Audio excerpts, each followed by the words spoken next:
Again, thank you, mister. Thank you, everybody that showed up today to be here for Derrick in this special moment. This is a credit to, obviously, you as a person, Derrick. You wouldn't be sitting where you're sitting at right now with the support system that you have, and obviously this room's filled in this atrium because of people who love you and supported you.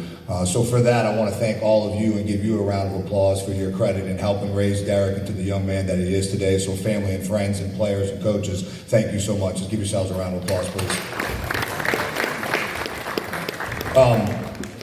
It goes without saying what a tremendous young man you are, Derrick. Coming in last year, knowing a little bit about the talent level that we had, especially on the offensive side, my first year being the head football coach. But what was more apparent was not just your talent, but who you are as a person.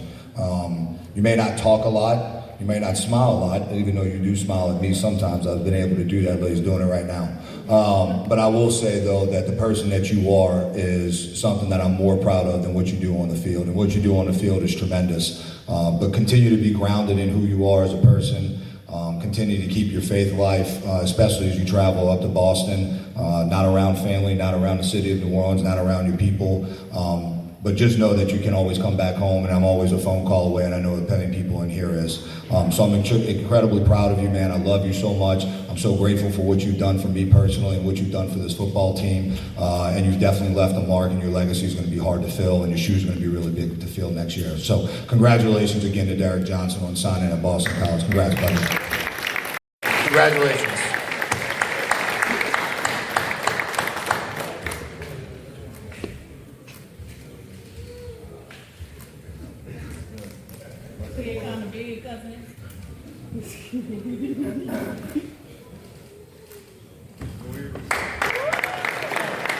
First and foremost, I want to thank God for giving me the ability, strength, and guidance to pursue my dreams on and off the field. Without His blessings, none of this would be possible. I also want to thank my family, especially my parents, for their unwavering support and belief in me, not just as a football player, but as a person. They've always been there for me, from the long hours of practice to the tough times when I needed someone to lean on.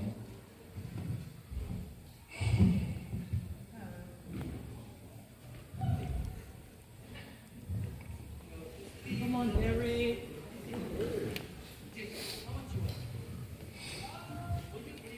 Joy, baby.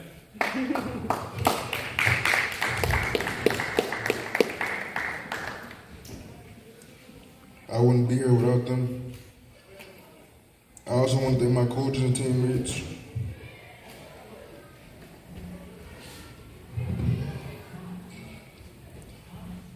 You've pushed me every day to be better, and together we've built something special. Whether it's the early mornings, late nights, or the grind of the off season, we've always had each other's backs, and I wouldn't trade that for anything.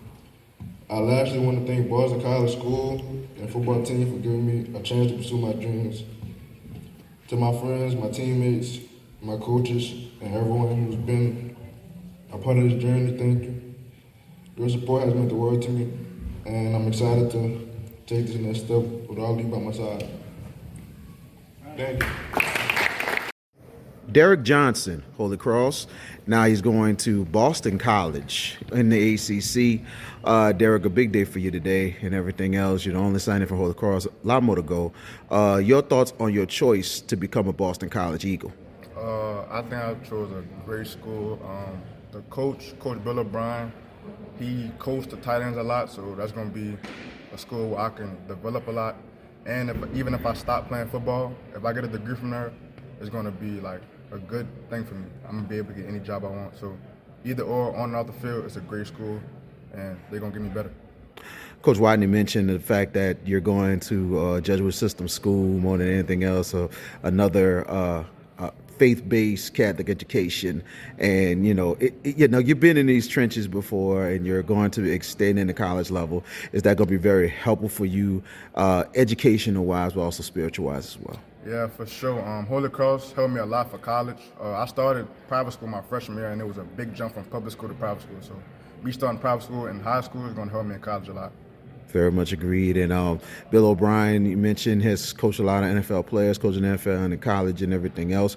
And for them to offer you a chance to play still at your natural position at tight end, what were your thoughts when Coach O'Brien presented to you saying that we're not just going to offer you a scholarship, we're going to give you a chance to play in your position as well? I was happy because a lot of schools wanted me to go to receiver, and he was like, I like your body right now. I think you would be a great tight end. You could go to the next level. So when I heard that, I was excited. I know this season was kind of tough for you and everything else, but you really left a legacy the last couple of years at Holy Cross. What you can say about what you have left here, and also what you can say about the future of Holy Cross? I just hope that I left a legacy where the younger kids are going to remember me their whole life, and the future is going to be great. A lot of young players that we still have come from next year and the years to go.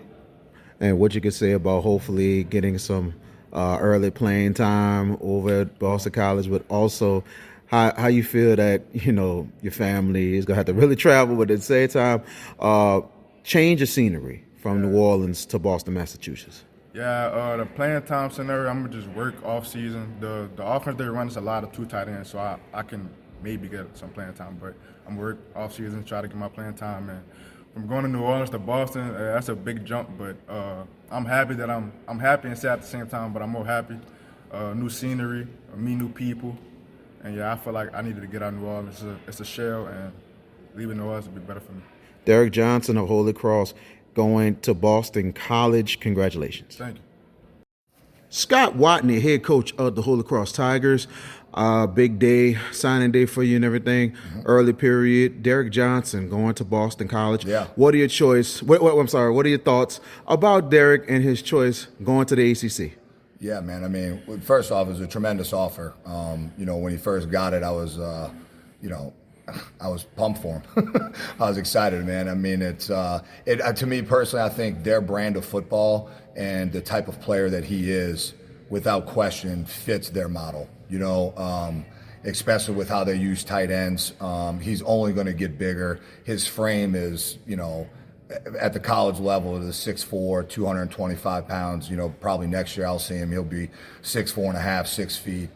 6'5", probably 260 pounds, and be freaking rocked up and just, you know, setting the line of scrimmage, you know, and moving the ball for the guys and the ball carriers. But at the same time, like, he's just such a weapon too, man.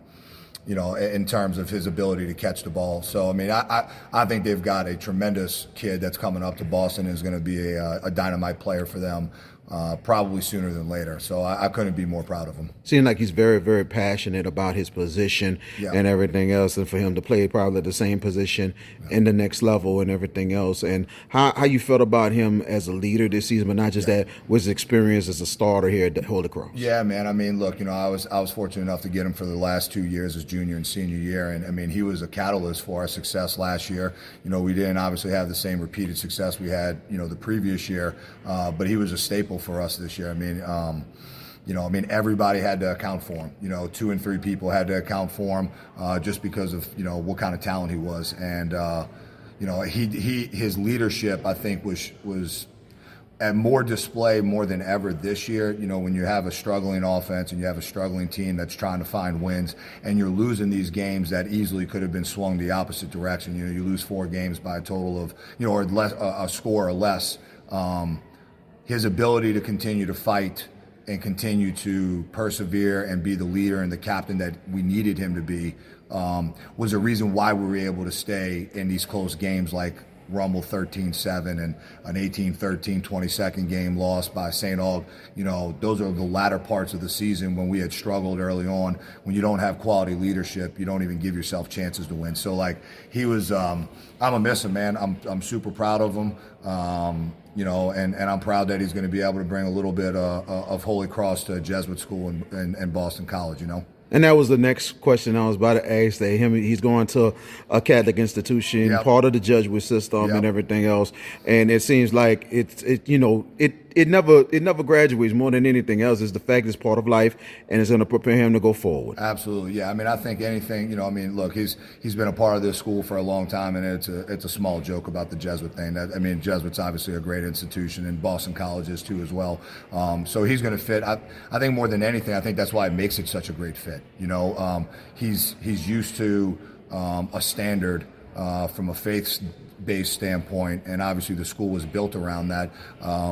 So, I mean, he's going to go from a high school to, a college setting that's going to be similar, and I think that's going to help, especially with the move that's far away. You know what I mean? You're taking a city boy from New Orleans, up to Boston, man. That's a far trip. So that's why I just said, I mean, we all a phone call away, man, and I'm excited for him. I mean, his future's bright. There's no question. What are your thoughts? This season kind of tough, but y'all have a lot of experience coming back next season, and Holy Cross will definitely be in contention. Your thoughts on the Holy Cross Tigers going forward? Yeah, I mean, we obviously we've got to get a lot better. We got to find a way to put points on the board. We didn't do that this year. We had 2 games without scoring, and we had some unfortunate situations. With losing Claude early on in the season and then getting him back later. We just couldn't find a rhythm and an identity. We still figuring out our own culture. I mean, when you're losing 13-7 and 9-7 and 18-13, you're losing games like that. I think back on, where those things could have gone wrong in March and April and May and June and July with, discipline and holding a standard. So, we're still fighting through that. We had a remarkable 9-3 season, and, we found ourselves below the line in the playoffs. We were the number 25 seed, or 20. We were 25th, weren't even a seed because they only took 24. So that's going to definitely be a motto of standard of below the line. No more types of effort and attitudes that are below the line, because that's a contributing factor in our 3-7 season this year.